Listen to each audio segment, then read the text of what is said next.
പ്രതിപക്ഷം ശക്തമായപ്പോൾ യഥാർത്ഥ പാർലമെന്റ് ജനങ്ങൾ കാണുന്നു. കേന്ദ്ര സർക്കാരിൻ്റെ ഏകാധിപത്യത്തിന് തിരശീല വീണു. കഴിഞ്ഞ 10 കൊല്ലം ഇന്ത്യൻ പാർലമെന്റിൽ ജനങ്ങൾ കണ്ടത് ഏകാധിപത്യത്തിൻ്റെ ആധിപത്യം ഉള്ള പാർലമെന്റായിരുന്നു. ചരിത്രം സൃഷ്ടിച്ച സ്പീക്കർമാരും 150ഓളം പ്രതിപക്ഷ MP-മാരെയും സസ്പെൻഡ് ചെയ്ത് പുറത്താക്കി ബില്ലുകൾ പാസാക്കിയത് ഓം ബിർളയ്ക്ക് രണ്ടാം ഊഴം ഉറപ്പിക്കാനായി. മോദി ഇപ്പോൾ പറയുന്ന ഭരണഘടനാ സ്നേഹം കാണുന്ന ഇന്ത്യൻ ജനത കഴിഞ്ഞ 10 കൊല്ലത്തെ മോദിയുടെ നിലപാടും പ്രവർത്തനങ്ങളും എങ്ങനെയെന്ന് കൃത്യമായി വിലയിരുത്തുന്നു. അതുകൊണ്ടാണ് ജനങ്ങൾ നല്ല ശക്തമായ പ്രതിപക്ഷത്തിന് വേണമെന്ന ഉറപ്പിച്ച തീരുമാനമെടുത്തത്. ഭരണഘടനയിൽ പ്രതിപക്ഷത്തിന് നൽകേണ്ട സ്ഥാനം പറയുന്നുണ്ടെങ്കിലും കഴിഞ്ഞ 10 കൊല്ലമായി മോദി എന്താണ് ചെയ്തതെന്ന് രാഷ്ട്രീയ നിരീക്ഷകർ വിലയിരുത്തുകയാണ്.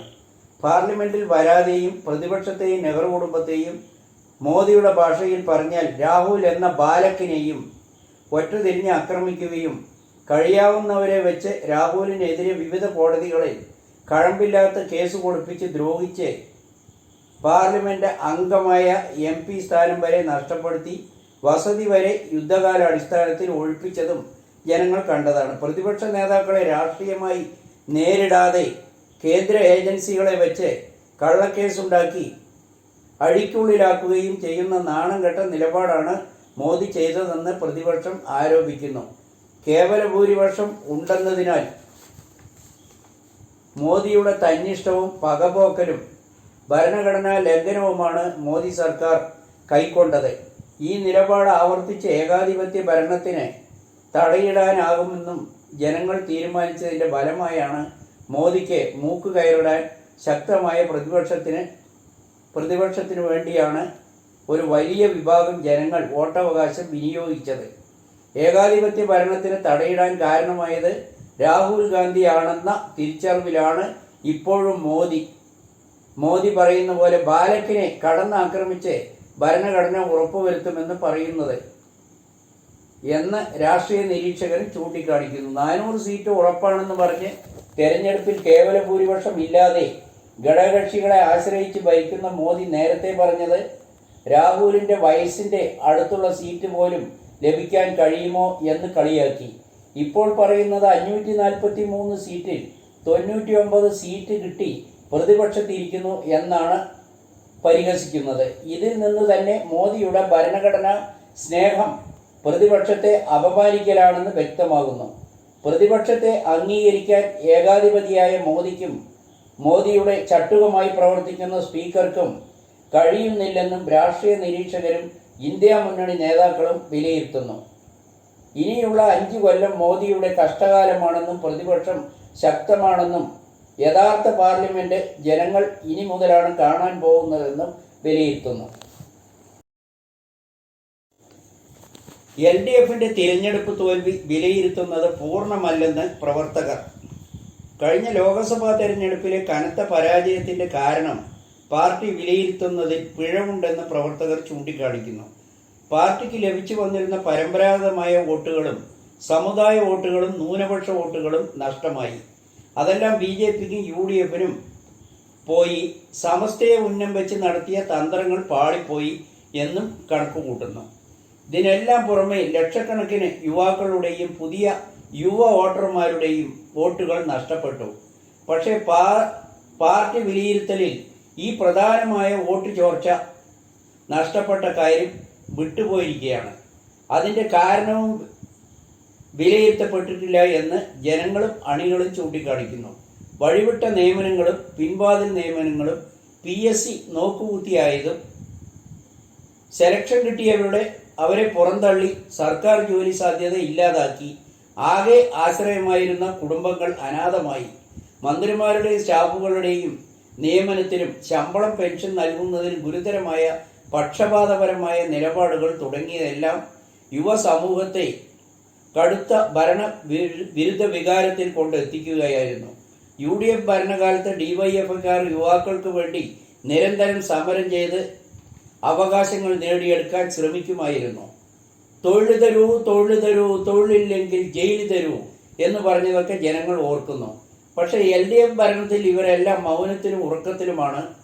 തൊഴിൽ രഹിതരായ യുവാക്കൾ പഴി പറയുകയാണ്.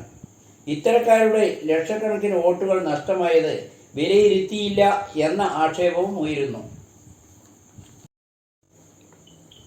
ജയിലിൽ കിടന്നുകൊണ്ട് ലോക്സഭാ തെരഞ്ഞെടുപ്പിൽ മത്സരിച്ച് ജയിച്ച അമൃതപാലിന് സത്യപ്രതിജ്ഞ ചെയ്യാൻ 4 ദിവസത്തെ പരോൾ അനുവദിച്ചു. ആസാമിലെ ജയിലിൽ കിടന്ന് ലോക്സഭാ തെരഞ്ഞെടുപ്പിൽ പഞ്ചാബിലെ ഖാഡൂർ സാഹിബ് സീറ്റിൽ സ്വതന്ത്രമായി മത്സരിച്ച് 1,97,120 വോട്ട് ഭൂരിപക്ഷത്തിൽ വൻ വിജയം നേടിയ ഖലിസ്ഥാൻ നേതാവ് അമൃതപാൽ സിംഗിന് സത്യപ്രതിജ്ഞ ചെയ്യാൻ 4 ദിവസത്തെ പരോൾ അനുവദിച്ചു. ഖാഡൂർ സാഹിബ് മണ്ഡലത്തിൽ കോൺഗ്രസ് സ്ഥാനാർത്ഥി കുൽബീർ സിംഗ് സീറയെയാണ് വൻ ഭൂരിപക്ഷത്തിൽ തോൽപ്പിച്ചത്. വാരിസ് ദെ പഞ്ചാബ് എന്ന ഖലിസ്ഥാൻ അനുകൂല സംഘടനയുടെ തലവനാണ് അമൃതപാൽ സിംഗ്. കഴിഞ്ഞ വർഷം ദേശീയ സുരക്ഷാ നിയമപ്രകാരം ഇദ്ദേഹത്തെ അറസ്റ്റ് ചെയ്തിരുന്നു. തമിഴ്നാട് മക്കൾ തിലകം MG രാമചന്ദ്രൻ ആശുപത്രിയിൽ കിടന്നുകൊണ്ട് മത്സരം ജയിച്ച കഥയും ഇവിടെ ഉണ്ട്. മുഖ്യമന്ത്രിയും പ്രതിപക്ഷ നേതാവും നേർക്ക് നേർ ഏറ്റുമുട്ടി. അസംബ്ലിയിൽ വാക്പോര് രൂക്ഷം. മുഖ്യമന്ത്രി മഹാരാജാവല്ല, ജനങ്ങളുടെ ദാസൻ. SFI നിങ്ങളെയും കൊണ്ടേ പോകൂ. ക്രിമിനൽ ഗുണ്ടാ സംഘങ്ങൾ അക്രമങ്ങളെ രക്ഷാപ്രവർത്തനമായി കാണുന്ന മുഖ്യമന്ത്രി CPI കൊട്ടേഷൻ ഗുണ്ടാ സംഘങ്ങൾ പാർട്ടിക്ക് ഭീഷണിയാകുന്നു. അതിൻ്റെ വെളിപ്പെടുത്തലുകളാണ് അവരിൽ നിന്നും പുറത്തു വരുന്നതെന്നും UDF നേതാക്കൾ ആരോപിച്ചു. മുഖ്യമന്ത്രി തിരുത്തുകയുമില്ല, ശൈലി മാറ്റുകയുമില്ല.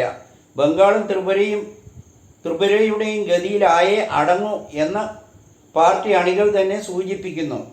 ഇത്ര പടുതോൽവി ഏറ്റുവാങ്ങിയിട്ടും മുഖ്യമന്ത്രി പഠിച്ചിട്ടില്ലെന്നും ആരോപണങ്ങൾ ഉയരുകയാണ്. കാര്യവട്ടത്ത് കേരള യൂണിവേഴ്സിറ്റി ക്യാമ്പസിലുണ്ടായ സംഘർഷത്തിൽ അടിയന്തര പ്രമേയമായി പ്രതിപക്ഷം KSUവിനോടൊപ്പം പുറത്തുനിന്ന് ഒരാൾ വന്നതാണ് സംഘർഷത്തിന് കാരണമായതെന്ന് മുഖ്യമന്ത്രി SFIയെ പിന്തുണച്ച് പറഞ്ഞു.